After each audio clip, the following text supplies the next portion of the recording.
The left isn't going to be too happy about this. Explain to people why it will hurt the tenants, because I think that's where people will go, well, how could it hurt us if you're keeping the rent stable? Because when the rent becomes stabilized, as he's phrasing it, that's a nice euphemism. When the rent becomes controlled by the state, what happens is that the decent landlords are pushed out of business and they're replaced by state bureaucrats in some cases. And in other cases, the housing that they operate actually collapses.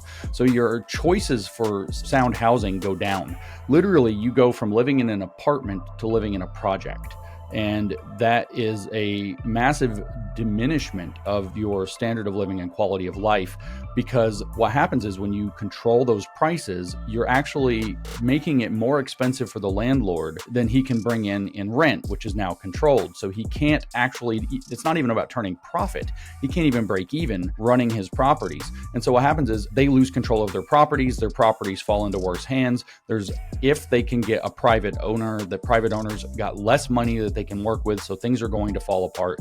If the landlord can keep their property, they have less money to work with, so things are going to fall apart. So when your dishwasher breaks or whatever, they're not going to be able to come in and fix it as timely a manner. And if it's a state-run apparatus, if it becomes a project that the city's actually running or filling in the gaps, now you have all of the problems of, if you have a problem, you're not going to a landlord that has a private vested interest in making sure you're a happy tenant.